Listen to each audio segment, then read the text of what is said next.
Something must be done about the sons of Domhnall, Padraig declared in his deep, booming voice as he paced the length and breadth of the room he and his brothers had reserved down at the tavern. They had gone there in secret, with the aid of the captain of Padraig's guards, helping each of them slip away from the spies and gossip mongers who served Neokal. They take action after action against us, and have also murdered their own by slaying Aina's brothers. Agreed, Dweeb growled. As dark-haired as his brother, he was the swiftest blade in the whole of Dweeb Craig. Why meet here? Domhnall complained, having been brought along at the insistence of his wife, the Lady Beidich, who would never hear of them leaving her or her husband out of politics. While he had considerable respect for Beidich and her forceful nature, there were times when Padraig would have liked her to be more tractable, like his own wife, Helga. Of the line of Helgi the Terrible, she was the opposite of the great dread of the North, who had descended more than a few generations before to wreak havoc across the archipelago. Because, you fool. If we meet elsewhere, the sons of Domhnall will know. Beidich reprimanded him sharply before his brothers could. Seated in a corner, she listened to the men while stitching together a new tunic for their young son, whom she was always keen to dote upon. Beidich,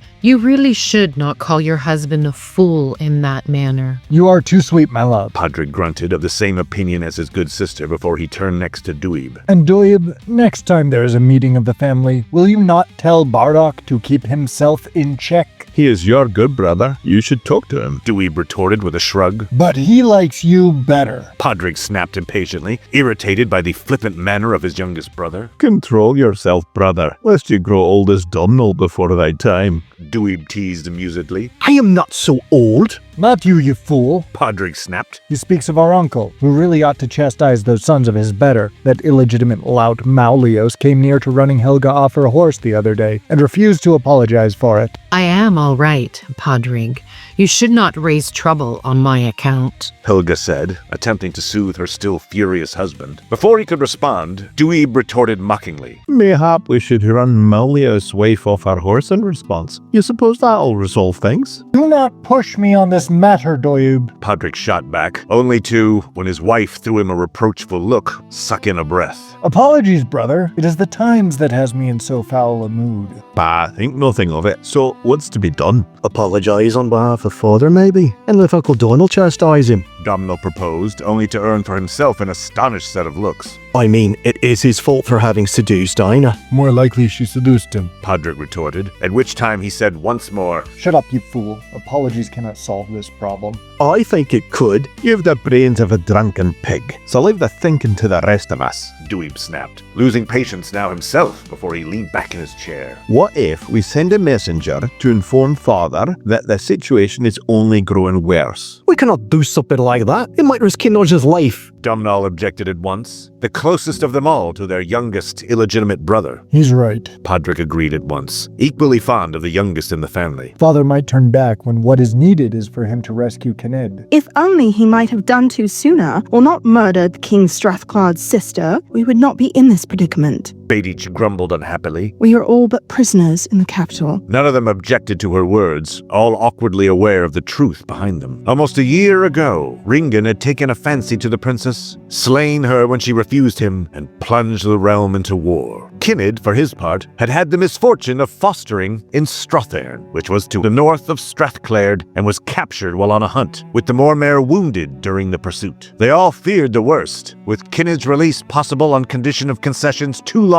for even Domhnall to envisage them. Only Domhnall the Younger, as he was called, piped up. I do not think that Uncle thinks of us as prisoners. He did raise us while father was away off to war in our youth. Shut up, Domhnall. You are as addle-brained as your namesake and thrice as thick as the rocks beneath the highlands. Beidich screeched impatiently. In all, they achieved nothing during the meeting until Domhnall and his pretty young bride had left, at which time the two remaining brothers discussed military actions and possibilities, with the elder deciding that word had to be sent west to secure the Laird's leal to Domhnall the Younger, who, as the Mormare of Withwern, commanded more lands and territory than any other in the family. It is surely a testament to Domhnall's humour that he chose to wed Beidich to Domhnall. Dweeb jested as they made to leave. Oh, I do not think there was much humor there. I think she is, deep down, fond of her husband if she might only forget her overzealous temper and own sense of entitlement. Helga protested, always keen to see the best in everyone, for which her husband cast a soft look in her direction. You are too good for this world, my love. Podrick remarked with a slight laugh. I do not know how a lady of the line of Helgi could prove herself so devout a Krynn and so generous a soul. Now let us speak of other matters, such as father's ridiculous passion for that harlot Aina.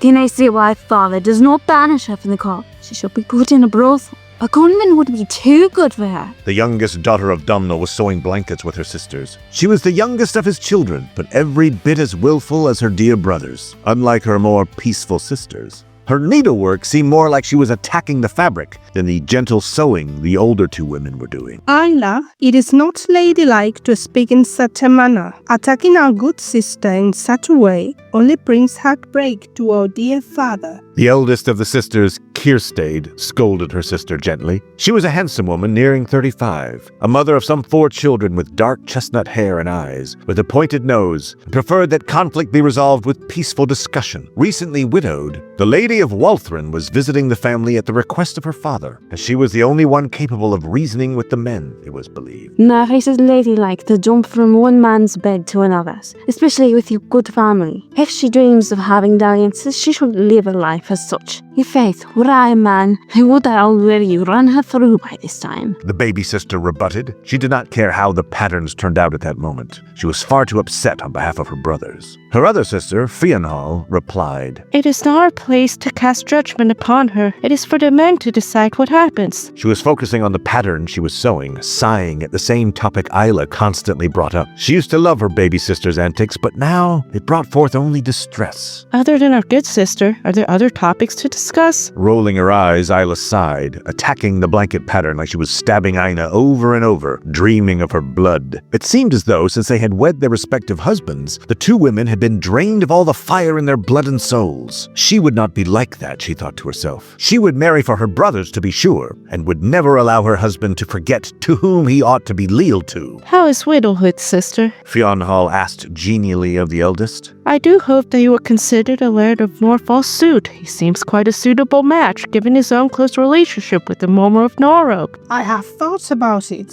but I dread remarriage. It feels a betrayal somehow to my Adam. Kirstade murmured quietly, her thoughts with her daughters. She had only brought her youngest, her son, south, as she could not be separated from him and wished him to meet his aunts and grandfather at last. But how is your own recent marriage? How does the Momer Cool treat you, sister? Homer is gentle, contrary to his appearance. Fionhall sighed dreamily. He may resemble a bear, but he's more lamb than bear. He himself has said he wishes for 3 dozen sons, and when he comes at me, it is as though he wishes for that many sons. I imagine Ringen does the same with Aina. Isla grumbled unhappily, which drew a pair of sharp comments from her sister. Mark my words, sisters. You both have been wed to distant lairds, and there they may rule, or ruled once upon a time. But here, Ringen is laird, and he is no merciful laird, for whithersoever he goes, blood is always quick to follow. It was at this time that their father arrived, seeking their company now, if only to seek out that of his grandson, another Domhnall.